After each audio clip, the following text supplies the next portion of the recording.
Welcome back to the Extra Point Podcast. Oh, wait, hold on. Do it again. That was perfect, though. Welcome back to the Extra Point. Welcome back to the Extra Point Podcast. That was a bad pass, but we're going to keep thugging through this episode. As y'all can see, it is solo dolo today. Charles is not able to be with us today, and I could not find a co-host in time. Unless we wanted to bring in Natalie or somebody to talk about Taylor Swift's album coming up. But this is a sports, faith-based podcast, and we are not going to be talking about Taylor Swift on this program. So you got me today. Solo dolo. Lots happened in the past week. Got to address the rumors. Obviously, no episode last week. That was intentional. We just started a Patreon. If you want to see episode, that would have been 15, right? Was that 15? That would have been 15. This is 16 or 15. I'm so confused right now. That was 15. This is 16. Technically, it's 15 because there was no 15. No, but there is a 15. It's just you got to subscribe to our Patreon. So if you want to check out episode 15 and if you want to check out Charles's POV from this episode, go subscribe to our Patreon, and it's just sitting there waiting for you. It's actually not, but it's okay. Yeah, Charles is on vacation today, so I'm just going to be holding down the fort today. And I'm really nervous, but I'm also excited. I think it's going to be fun. I think you guys are going to hate me by the end of this. We're going to figure it out, and we're going to thug through it. So with that being said, you guys already know the deal. This is a podcast with two usual pastors. Today it's just one. But we are... Oh, he's about to sneeze in the background. He's throwing my whole mojo off. Listen, this is why we need Charles. He holds all of us together. This is the podcast with two pastors who love Jesus so much and also love the things that he has blessed us with. And we just want to keep the main thing, while honoring Jesus and also being able to enjoy the beautiful thing of sports that he has blessed us with. So I'm going to go ahead and pray us in, and then we're going to go ahead and get started with today's show. Bow your heads with us. Father God, I just thank you so much for today. I thank you for allowing me to be here. I thank you for the opportunity to come and share your word, while also being able to just talk about the beautiful things of sports that we're able to experience that you have blessed us with. So right now, I just pray a blessing over everybody watching this, anybody, wherever they are, whatever they may be doing. I just pray that you would just be with them and guide them. And also just for Pastor Charles and this little vacation that he's on, I pray that he just has a safe vacation. He's able to get home and record episode 17 with me, please. And we declare all of this in Jesus' beautiful name. Amen. Amen, amen, amen. All right, y'all. A lot of things going on in the sports world. I think I'm going to want to start off with probably the hot topic that's going on right now with SHOUTOUT Sanders. Obviously, week one of the preseason happened last week. We saw a lot of games, a lot of rookies balled out. Got the opportunity to see a lot of people that I wanted to see play, including Mr. SHOUTOUT Sanders, fifth-round draft pick out of Colorado with the Cleveland Browns. And I'm going to put my notes right here so I can just kind of go along with this. So SHOUTOUT Sanders and the Cleveland Browns played the Carolina Panthers, my Carolina Panthers, last week in a very, very devastating loss we endured. But SHOUTOUT Sanders started, and he played into the second half of this game. And he was 14 for 23 with 138 yards and 2 touchdowns. And off the rip, in the beginning of the game, I even said it when I was watching with Yanko, he looked a bit nervous off the rip, just saying, being real. Obviously, any rookie quarterback is going to be nervous their first preseason game. But you can tell he was getting the jitters out early. He missed a running back. I can't remember who it was on like a crucial third down, like wide open. He took a sack on a 4th and 1. Like little plays like that in the beginning, the first couple drives where I was like, okay, he's got to turn it around fast or this media is going to destroy him. And he did exactly that. I think the second drive or the third drive, he led them down the field and threw a touchdown on a really impressive pass. I'm talking about the throw that he made. If you guys saw it, he had 2 touchdown throws. The first one, both of them actually, were like on the money. Had he would have been like 5% inaccurate on that throw, that would have been an easy interception. And he darted that into the end zone. And he got the jitters out early, man. He played well, especially given the circumstances, right? Your 5th-round quarterback getting drafted. All the drama and the hype going into the offseason, or in the draft, with him in general. Obviously, with him falling to the 5th round, he's projected to be a first-round pick. Fell to the 5th round of Cleveland, and all of the off-field stuff about his, just his personality, the way he carries his social media, his whole brand obviously is a controversial thing in general. Not to me. Love Shedeur. I pray this man balls out and just completely terrorizes the league because I think he can. Obviously, he was a first-round projected quarterback going into the draft, so he has the intangibles. He's an accurate quarterback, 6'2". He's got the build for a good quarterback. He's got a good arm. He's got good pocket presence. We saw it on last week when he played the Panthers. There was a play where he escaped a sack, spin moved out of a sack, and then ran to one side of the field, did another spin move, getting chased by like 5 defenders, and ended up losing a yard, ran out of bounds. That's kind of a play where you're like, you want to throw the ball away, Shedeur there, right? Still, rookie quarterback, first preseason game. But that just displayed a little bit of his athleticism, and I thought that was super impressive. And like I said, he was a 5th-round pick. So a lot of people are saying, obviously, it's just a preseason. Doesn't matter, right? We're not going to make too much out of this. He just played against the backups. But had Shedeur played terribly, had Shedeur thrown 2 picks and was like inaccurate, like 14 for 30, oh my God, you guys would be on his head. The whole media would be on his head. So I think it was super, super cool to see him go out there and kind of shut all the haters up because, again, he played the first couple drives, and my Panthers, we had our starters out there for the first couple series. He's playing against starting defense, and he looked calm. He looked collected, especially after those 2 drives in the beginning. He was dotting people up, man, and he was, like I said, he was comfortable in the pocket, and I think that for me was a big one. Like, he is 6'2", so he's not like the shorter side of quarterbacks like the Tua, like the Brock Purdy's of the league, right, where they're like not being able to see over defenders. He has a good height for a quarterback, and he was comfortable in that pocket. And the Browns have a decent offensive line too, so I don't see a world where if he was the starter, like he would be getting pressured a lot, if that makes any sense. But all that to say, 5th-round pick, you're listed as the 4th quarterback on the depth chart, right? You're fighting for a roster spot at this point, right? 5th-round picks in the preseason, you're playing for your job. You don't know if you're going to end up making the roster after this preseason's over. So for a 5th-round pick to step up in a moment like that and play great football, I think, A, solidified his job, B, should have bumped him up to I think the Browns should have him as their starting quarterback. But just to play it safe, I think that should have at least moved him up to QB2 on the roster. Obviously, right now the QB depth chart is Joe Flacco as their starting quarterback, old man Flacco.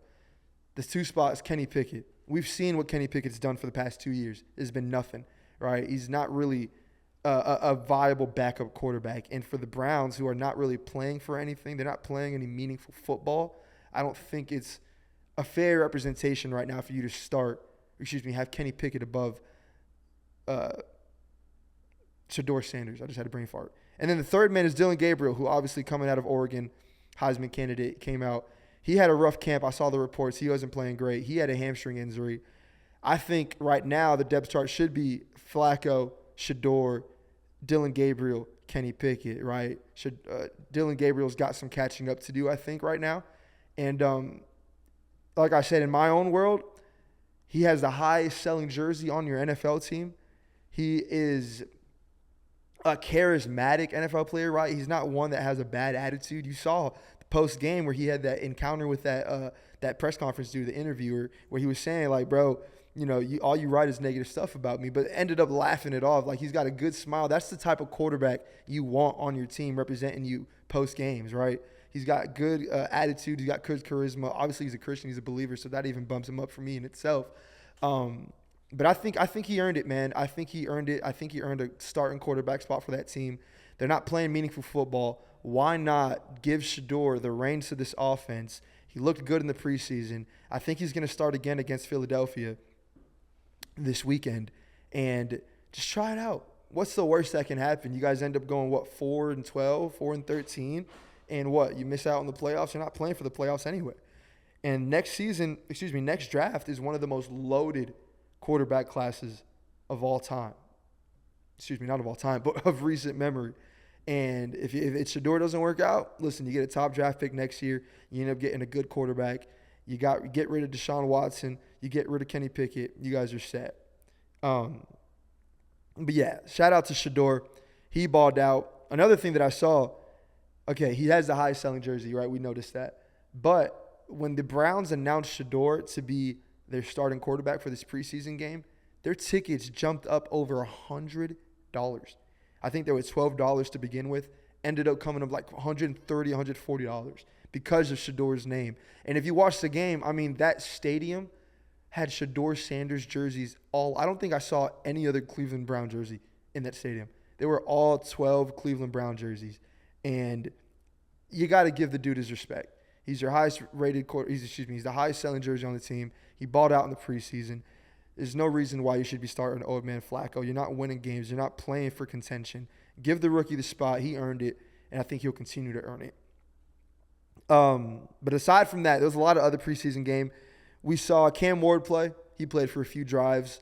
I think he was 5 for 8 with 67 yards. Didn't play great, right? But he doesn't, again, Cam Ward, it's going to be a rough season. He don't got much help on that team aside from Calvin Ridley.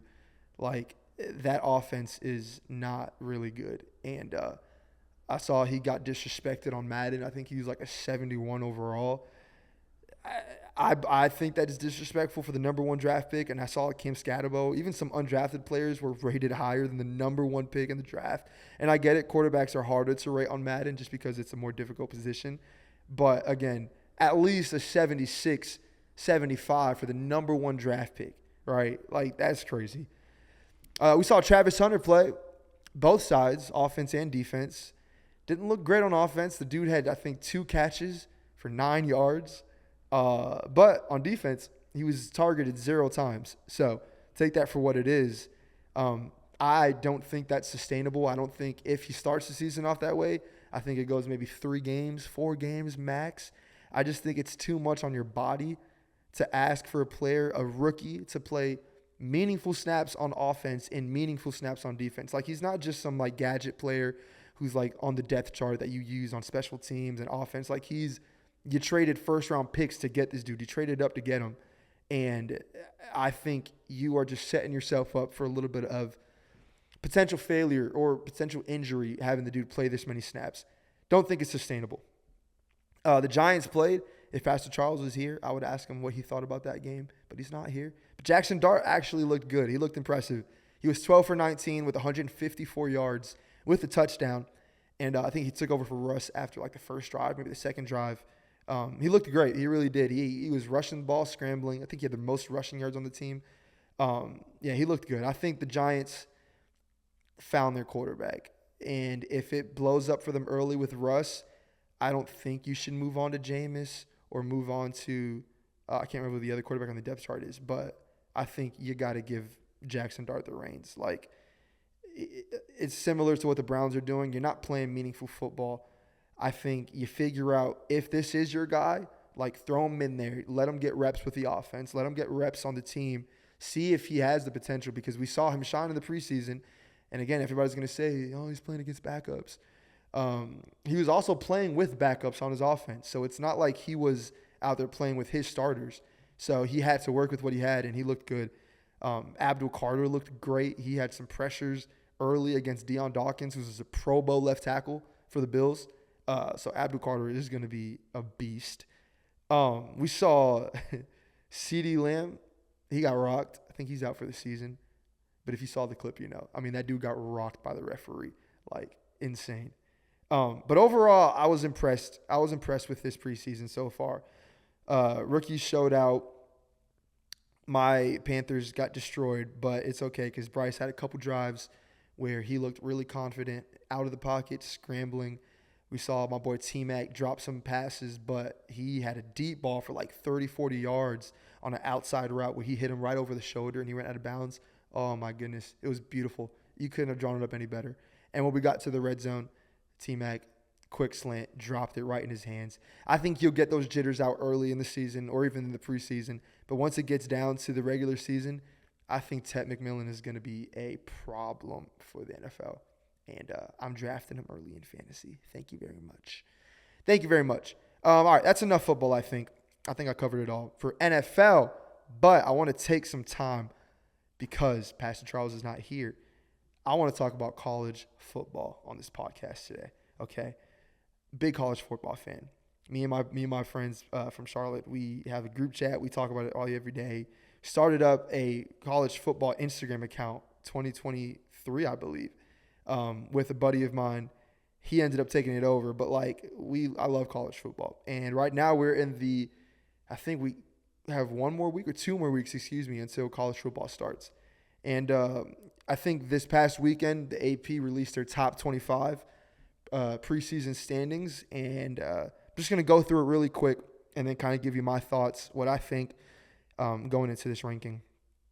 Off the rip, we got Texas at number 1, Penn State at 2, Ohio State at 3, Clemson at 4, Georgia 5, Notre Dame 6, Oregon 7, Bama 8, LSU 9, Miami 10, Arizona State 11, Illinois 12, South Carolina 13, Michigan 14, Florida 15, SMU 16, K-State 17, Oklahoma 18, A&M 19, Indiana 20, Ole Mississippi 21, Iowa State 22, Texas Tech 23, Tennessee 24, and Boise State rounding out the last spot, the only non-Power 4 team to make it to the top 25. Obviously, we saw last season what they did in the playoffs. But off the rip, I'm actually just noticed this, actually. How many SEC teams are even on this thing? I feel like that's so many SEC teams. Let me see. Texas, Georgia, Bama, LSU, South Carolina, Florida, Oklahoma, A&M, Ole Miss, Tennessee. That's 10 SEC teams representing. Wow, that's got to be the highest in a long time. 10 SEC teams representing this top 25. That's impressive. But I'll go through, I guess, kind of the top 10 just about these teams and what I think going into the season. Obviously, with Texas number 1, I think that's a consensus number 1. Obviously, they've been the past 2 years just absolutely terrorizing college football. I think they've reached 2 straight semifinals in the playoffs. And obviously now without Quinn Ewers, Arch Manning has taken over that offense. And I think he's the favorite early Heisman candidate, him and Cade Klubnik. So they're going to be a really good football program. I don't see them not dropping out of that top 5. Or excuse me, I don't see them dropping out of that top 4 anytime during this season. Penn State and Ohio State, which is a controversial one. Obviously, Ohio State coming off of the national championship. They're ranked at 3 with Penn State above them. I think that's a slight to Ohio State, but for Penn State, I think they have less question marks than Ohio State does going into this season. Obviously, Penn State has Drew Aller returning, their quarterback. Majority of their team, that defense is returning. We know what Penn State's all about. And they have a lighter schedule, I think, until September when they face Oregon. But with the Buckeyes, it's just obviously you lose your quarterback. They're only bringing back, I think, 5 starters on offense and 3 on defense. They haven't even named a starting quarterback yet, I think. I might be wrong on that, but I don't think they've named a starting quarterback yet.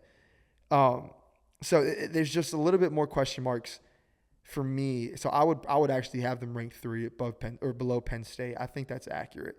But shout out to the Buckeyes. They've been in the top 5 for the 9th straight year, preseason top 25. That's impressive. We got Clemson at 4. I think this one for me is I like Clemson a lot this year. I really do. And I don't think they're underrated at all. I've seen people saying that the only people who are talking about them are Clemson fans. That's ridiculous. I think everybody's been talking about Clemson this offseason. Obviously, led by the early Heisman favorite, Cade Klubnik. He played great last year. I think he had 40-something touchdowns, so 6 interceptions. So, yeah, they're fairly ranked. I know they have a tough matchup against LSU week 1 off the rip. It's at Clemson. That's going to be a great game. We got Cade Klubnik and Garrett Nussmeier going up against each other. That's going to be a good game. And I think whoever comes out of that I think both are going to be competitors towards the end of the season. But I think Clemson comes out of that. And I think they're, without a doubt, the clear ACC favorites. I don't think anybody's going to really give them any competition. And we'll get to somebody who might at number 10, but we're going to keep going. Georgia at 5. Again, similar to Ohio State, right? You're losing Carson Beck, who's gone to Miami. You got Gunnar Stockton taking over the quarterback position for Georgia. They have still pieces on that offense. They're loaded. They're coming off of the SEC championship. But again, like any team in the SEC, they have a tough schedule. You got to go up against all these SEC defenses. And with Gunnar Stockton, obviously this is his first year starting. If he's able to perform, right, if he's able to get this offense down pack, obviously Kirby's smart, he's a legend. But if he's consistent, if he puts up numbers in the beginning, I can see them still being a contender towards the end of the year. We got Notre Dame at 6, coming off of a loss in the national championship. Again, similar to the other teams I've mentioned, new quarterback, no Riley Leonard now. I really don't even think they've also named their starting quarterback for week 1 against Miami. But I still think they're fairly ranked. They got to be in the top 10, especially coming off the national championship, coming off of losing it, let alone. But we know what Notre Dame's all about, right? It's defense and run game. So even if you lose Riley Leonard, their identity is still the same. They've got a great offensive line. They've got good running back. Their defense is legit, right? So I still think they're going to be fighting for a top spot. Oregon at 7. This one's a little bit interesting, right? Obviously, Oregon last year was undefeated throughout the regular season. Got destroyed by Ohio State in that Rose Bowl game. But like these other teams, which is something that I'm going to get to later on, like you got a new quarterback. Obviously, Dylan Gabriel getting drafted to Cleveland, right? They got Dante Moore taking over now. And if Dante Moore is at least 80% of what Dylan Gabriel was last year, with that defense, they're returning several starters on that defense, which was a top unit last year. I think they should be fine, even if he's just 80% of what Dylan Gabriel was, which I think he can be. Dante Moore's a good quarterback. This one's fun. Bama at 8. This has got to be their lowest ranking in a long time, probably since right when Nick Saban took over. Bama's at 8. This is the lowest in a long time, right? Last year, they finished, I think, 6th in the SEC. I don't have the rankings pulled up. I just have these. They're overall. They were 9-4, 5-3 within the SEC. But Bama is Bama, right? You can't really ever put them outside of contention because they are Alabama, and their roster alone is just loaded. They're stacked. They've got depth at receiver. Obviously, Ryan Williams is just coming off of a crazy breakout year. He's poised to take another step into Heisman territory potentially. But no more Jalen Milroe, so you're going to have to get a new offensive identity. And they got Ty Simpson, who I think he was a 5-star quarterback coming out of high school, who's patiently waited for his spot. But I think Ty Simpson's going to be good. I think that roster is just loaded. And this is year 2 for Kellen DeBoer. Like, he should be settling in. He should be getting comfortable. That team should be figuring out who they are under his reins. But they got a gauntlet in that SEC, like I said, for Georgia. It's just a gauntlet, man, those defenses that they got to play. Another SEC team right here, LSU at 9. Year 4 for Brian Kelly. They have the top-ranked transfer portal in the class, actually, this year. And they brought back 14 players who ended up playing for them in that bowl game against Baylor last season. Obviously, we know they got speed at the wide receiver position and tight end and running back. I play with them in CFB 26. I'm a big Xbox guy. Yeah, they're OP in college football 26. But they've got a tough schedule, right? We got to see Garrett Nussmeier. He's legit. Put up 4K last year against these SEC defenses. But they got a tough schedule, right? And if they lose 2 games in the SEC, I can see them dropping. That's like the one SEC team that I'm a little bit hesitant about. But I think they'll be good. All right, this is the big one, right? We got Miami at 10. And I think they finished at 18 last year, like when the season ended. So it's a jump from them. They're at 10. Obviously, no more Cam Ward, number 1 draft pick. You bring in Carson Beck, who was obviously out of Georgia, great quarterback out of Georgia. And I think a lot of people are doubting Miami right now. I think myself included a little bit. I think I did have my concerns with Miami just because last year was such a breakout year. Obviously, nobody projected Miami to end up the way they were with the breakout they had with Cam Ward. But I think now people are kind of saying that they're a little bit overhyped. I don't think so. I think Miami, again, one of my best friends is a Miami fan, so I hear it from him every day, how they're young at wide receiver, but they got veterans on the depth chart. They got a really good offensive line now. Their defense stepped up from last year, which was a big problem for the last year. I mean, Miami was letting people drop 30, 40, Pittsburgh on their head, right? Like, they were just getting lit up. And I think that's the reason why people are a little bit hesitant this year going into the season for Miami. But if Carson Beck, if he can settle in this offense, Obviously, he's coming off of that injury. But if he can settle in, he's been having a good camp. If he could be comfortable against all these SEC defenses that he's been playing against for the past years, I think he'll be fine against these ACC defenses. I don't think any defense is really going to give him any concern this year. Obviously, they play Clemson. They play Florida State. But I think Carson Beck will be just fine against these people. But I do have some landmines later on in the year in that schedule. And they obviously start off against Notre Dame, so that might be a little bit of a trap right there. But if they can beat Notre Dame week 1, I think that'll push them into the top 5. I think it will, just because Notre Dame is Notre Dame, right? And that's such a crazy matchup off the rip. I could see them moving up, and they'll be playing for the ACC championship at the end of the year. I think so. Don't know if they'll have as good of a record as they did last year. Were they 10-3 last year? But they'll be good. I need to take a sip of water because my voice is going crazy right now.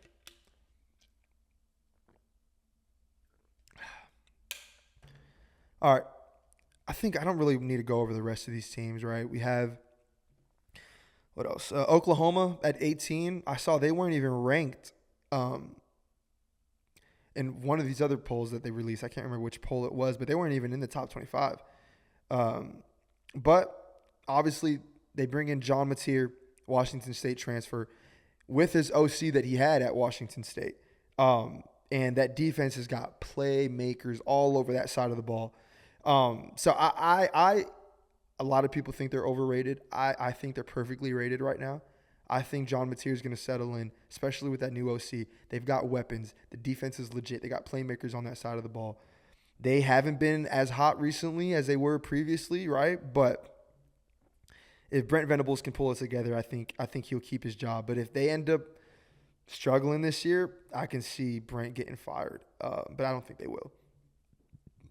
But yeah, like I said earlier, there's just a lot of questions in that top 10.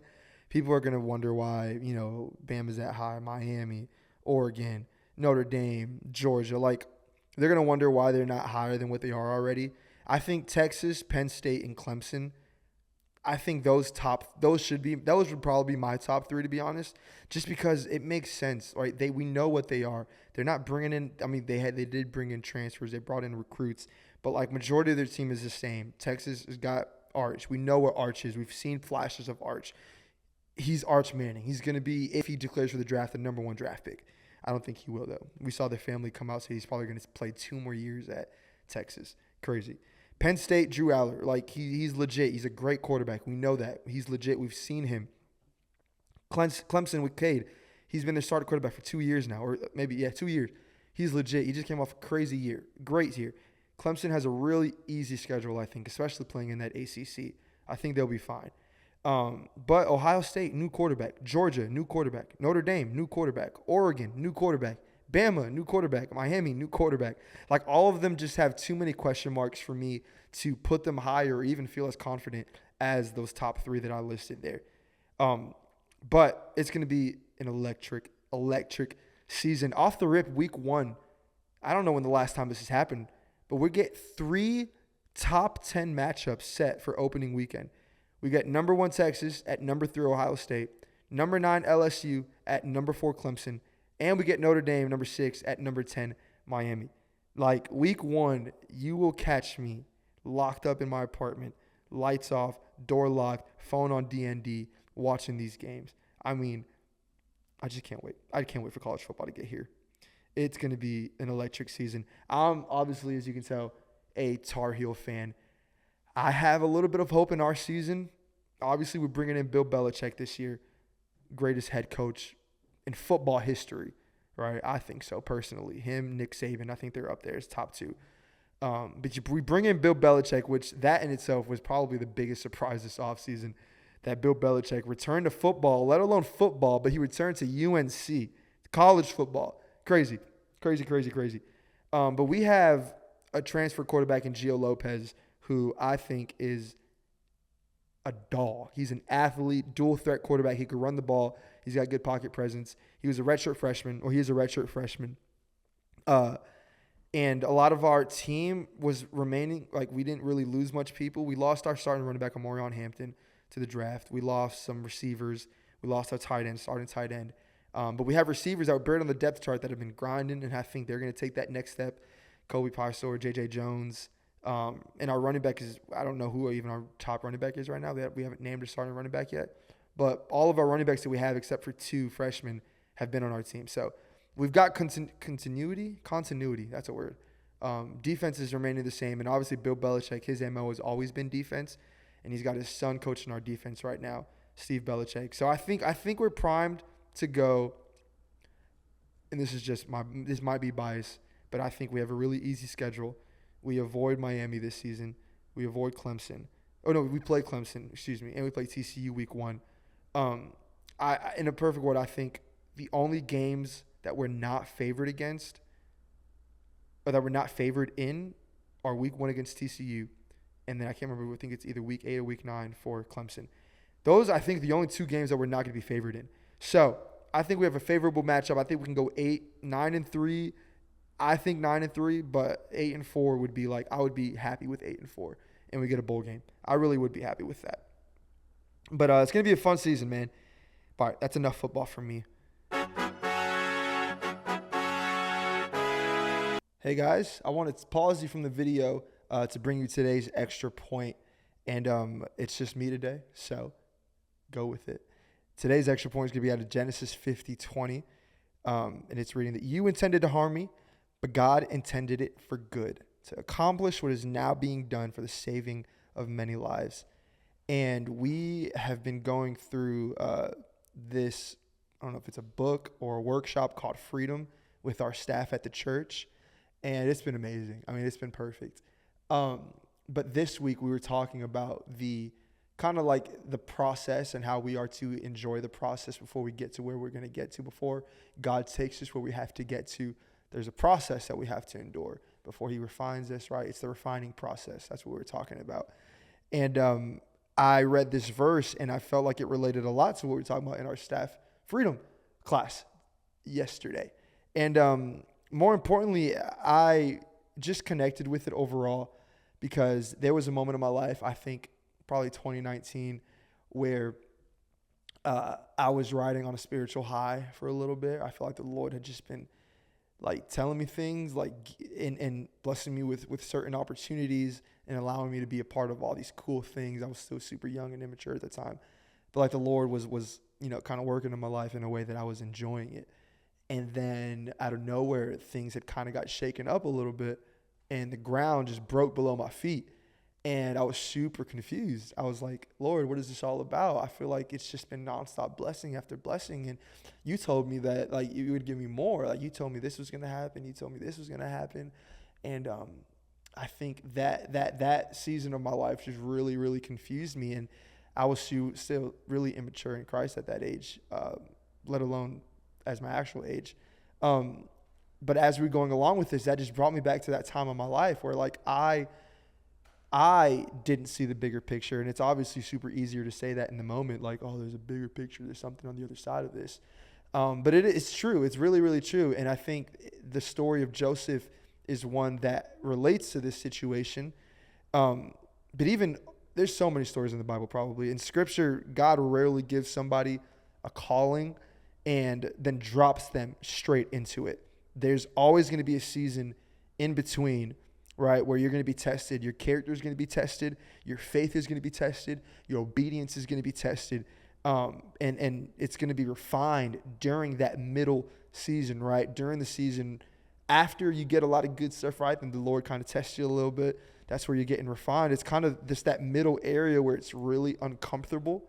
But that's where you're going to be able to get, stripped of self-reliance. It exposes these hidden weaknesses in your mind that you just weren't aware of before in Christ, being spiritually mature. And it really just forces you to depend on God a lot more. Joseph, like I just mentioned, God gave him a dream at 17 years old. And it was more than a decade later, after the pit, after the slavery, after prison, that he sat in Pharaoh's palace. And even David, he was anointed at king as a kid. And I think he spent, I don't even know how many years running from Saul in caves. And it was years, again, like I said, years before God gave him a word. It took years for him to get to where he's supposed to get to. Even Jesus spent years in the wilderness, 40 days in the wilderness before his actual ministry started. So there's always going to be a middle ground. There's always going to be a time period before when God gives you a word, when God gives you something that he has promised you. There's going to be a brief moment in the middle of that where he's going to test your obedience. He's going to test your character. And in our mind, we think that it's just not good for us, right? And it goes back to Genesis 50:20. For what you intended to harm me, God intended it for good, to accomplish what is now being done for the saving of many lives. So God isn't a God of confusion, right? Like I mentioned, where when all that stuff had got stripped away from me, I was confused, I was angry, and I had blamed God. But God isn't a God of confusion, right? He didn't reject us. What we thought was evil, God will use it for good. So there's going to be a dirt phase, right? There's going to be a pit phase of your dream, or where you're promised, where you feel like the Lord has given you something. There's going to just be aware of it, be kind of ready for it. There's going to be a season of your life where this stuff is just going to get swept from below your feet. And if your foundation of what you've built on with Christ isn't strong, right, it's going to break below you, and you're going to sink. So that's really what I want to talk about, right, is focusing on the fruit, right? Focusing on what comes afterwards, not on the process below it. I think a lot of people die on that, and on the other side of that situation. I think even myself for a little bit of time focused so much on what was happening to me, the pain, the anger, the confusion, the insecurity, the fact that I had focused so much on that season instead of focusing on what was to come out of it. I think a lot of people can die not die physically, but you can die spiritually on the other side of something that God has for you, something really, really good that God has for you, right? We just have to focus on the fruit. There's going to be uncertainty. There's going to be doubts. There's going to be giants in your life. But I'm not going to let what I don't know about God trump what I do know about God, if that makes any sense. Like, I know who God is. I know his character. I know the promises that he's given me are yes and amen. I'm not going to let the unknown, the insecurities, the doubts trump what I do know about our God. For what do I know about my God? All his promises are yes and amen. He is good. He has promised to never leave me nor forsake me, and plans to prosper in me, not to harm me. So I really want to leave you with that. If you feel like you're in a pit phase, if you feel like you're in a dry season, if you feel like you're in a season of life where you feel like the Lord has abandoned you, you feel confused, you feel angry, you feel hurt, you feel betrayed, look to your word for comfort. Look to the examples that the Lord has given us all throughout history. And B, focus on the fruit. Don't hone in on those feelings in your heart. Bring them to God, and focus on the fruit. Focus on what's to come out of it, and stay diligent, stay obedient, stay faithful in that season of waiting. Stay faithful in that season, and I promise you, you will reap what you sow. If you sow bitterness, if you sow anger, if you sow confusion, you're going to reap it, right? But if you sow patience, if you sow just trust and loyalty, I promise the Lord can do a lot more than what you expect from it. So, yeah, focus on the fruit. And if you guys, again, any prayer requests or feel like you want to talk about this a little bit more, DMs are always open. So hit us up. Focus on the fruit. I think I'm zooming through this. I like that, actually. The NBA schedule got released. Opening night, we get Rockets at Thunder, and we get Warriors at Lakers. That Rockets at Thunder one obviously has a lot of drama surrounding it. Kevin Durant obviously got traded to the Rockets this offseason. They're opening the season up at OKC the night that they're doing their ring ceremony. You're going to have Kevin Durant in the building. If that ain't petty to me, I don't know what is. I know Kevin Durant probably doesn't give a crap. He's Kevin Durant. He just wants to hoop. But I just think it's hilarious how you put Kevin Durant opening night against the reigning champions, who he spent, 7 seasons with OKC, who was, before Shea delivered OKC a ring this season, the best Thunder of all time. Russ was, and then Kevin Durant. But most people would put Kevin Durant in that conversation. And then Warriors at Lakers. That's a fun matchup. I think Lakers win that one. But the one that I want to talk about is the Christmas Day matchups. So we got, let me see, what is this? 1, 2, 3, 4, 5, 6 games maybe? And I'm going to go through them. We got the Spurs at OKC. We got the Rockets at Lakers. We got the Mavericks at the Warriors. We got the Timberwolves at the Nuggets. And with only one Eastern Conference matchup represented, we get the Cleveland Cavaliers at the New York Knicks. So I want to touch on that a little bit. The NBA is obviously just telling us how they feel about these conferences and how unbalanced they are, right? How the Western Conference is just so much better than the Eastern Conference. We have two teams represented on Christmas Day for the East, and the rest are the West. That's just crazy to me. It literally feels like the SEC and the Pac-12 for years. Like it's just there's so many light years above the Eastern Conference. Like the Lakers, because I'm a Laker fan, I want to bring them up. Like the Lakers probably in the Eastern Conference would have 50 wins and be fighting for be comfortably in the Eastern Conference Finals, I think. With Luka, LeBron, Austin Reeves, DeAndre Ayton, I think that team makes it to at least the Eastern Conference Finals in that weak conference. But in the West, they're going to be fighting for the 5th, 6th, 7th seed, I think. In a loaded Western Conference, that just goes to show you how unbalanced these things are. And just talking about NBA, because Charles never wants to talk about NBA with me, I want to bring up the conversation. Bring back the Christmas jerseys. I feel like the NBA has gone so far from what it used to be in regards to fan enjoyment and just overall vibe of the NBA. I touched on it during the playoffs. This playoffs this past season was the best playoff matchups we've seen in a long time. It finally brought back that joy of watching NBA, me wanting to go home and turn on the playoffs. For the past I don't even know 8 years, it just hasn't been enjoyable. There's just been unbalanced teams. There's just been a lot of sweeps and not a lot of drama or storyline in these playoffs. But nowadays we're getting that. So I'm with the whole, I feel increasement going on with the NBA and how people are starting to watch it more. I think do the fans a favor, bring back Christmas Day jerseys. When I thought of Christmas as a kid growing up, when I say kid, I'm talking middle school all the way to probably high school. Let me get a sip of this water.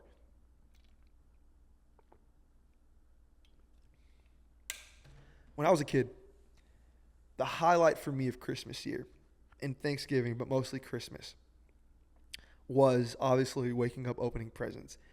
But after that, it was the NBA games that were on all day on Christmas Day. I mean, that is such core memories engraved in my mind that nowadays I could give a crap about the NBA on Christmas Day just because it's lost the aura of what it used to be. But I think one step closer to that aura that they had, back in the late 2000s, early 2010s, is bringing back Christmas Day jerseys. I the only one I specifically remember, I think it might have been 2011 and 2012, where the Miami Heat had the all-red one with the green letters. The Lakers had the cream jersey with the purple cursive letters. That to me just screams aura.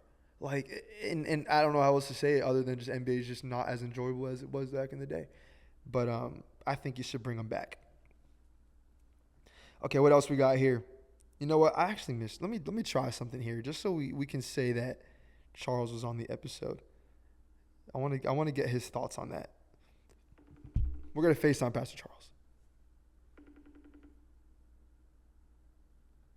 He's probably not going to pick up the phone because he doesn't like me and he's on vacation. I bet you if Mason calls him, he pick up. His phone's always on D&D too, isn't it? Yeah, it is. I'm going to try one more time. If not, we're going to move on. And this gives me time to drink some water. Talking this much actually is worse than singing on a Sunday.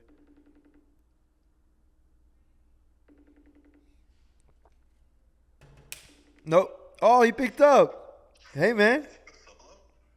What's up, Pastor? Are you solo? We're live right now. No, you're not. We're live right now. Are you solo for real? Solo podding today. Bro, that's insane. I love that. We already started. I think we're probably, what, Mason, 40 minutes into the episode? 40? Oh, that's good. I'm doing good on time. What are you talking about? We talked about the preseason. We talked about SHOUTOUT lighting up my Panthers.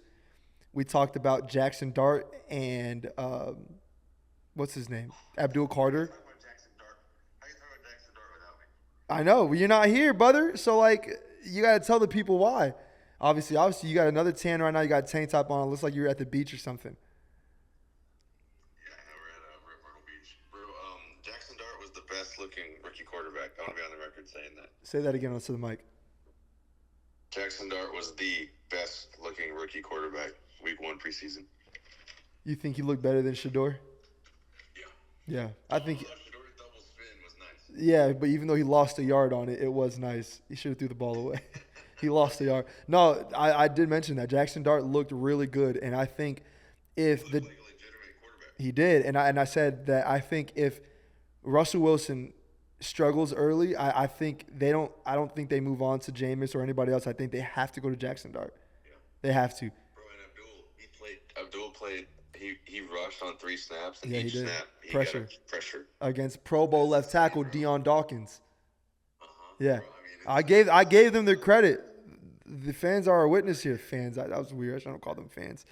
All right. Well, I just wanted them to see your face. I told them if they want to see your POV from this episode, they have to subscribe to our Patreon. good. We can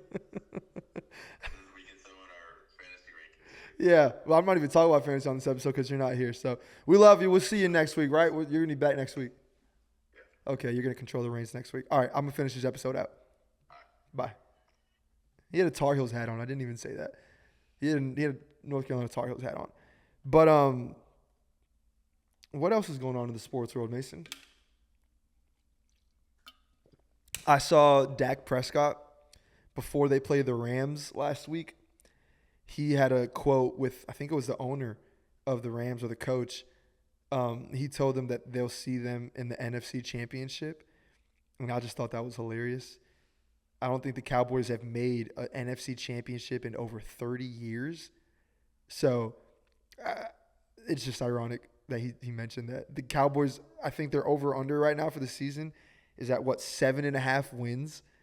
They're not fighting for no NFC. They're fighting for a playoff spot, let alone an NFC Championship. So that was an interesting quote, Dak Prescott. And the fact that he acknowledged the Rams are going to be in the NFC Championship, though. I know Charles actually would probably like to hear that. But it's fun. It's fun stuff going on. Obviously, preseason is going on still this weekend. We're going to see more football from Shedeur. We're going to see more rookies ball out. College football starts in a couple of weeks, man. We're counting down the days. NBA schedules got released. That means we're closer to the NBA season starting. We are on the brinks. Obviously, right now is hot season for fantasy football going on. We got fantasy football drafts getting scheduled left and right this year. I think I'm in 6 leagues, paid leagues. So I got to really grind to do my homework. But if you want to grind and do your homework, listen to the pod. Charles is going to be bringing some cool fantasy stuff next week. And, yeah, man, I think that was a good episode. I like that. Right? I like that, man. I like the feel of doing a little solo episode. I can get used to this. I know they probably hated it, though. But, hey, man, listen, y'all, before we close this out, I want to encourage you to like this podcast, share it with a friend, hit the subscribe button. We're growing. We're growing and we're losing followers, but we're also growing again and then we lose more subs. YouTube doesn't make any sense to me how that works, to be honest. But we love doing this stuff, man. I love doing it. And I'm excited to get into the actual season where we're actually be able to actually get some real content going on.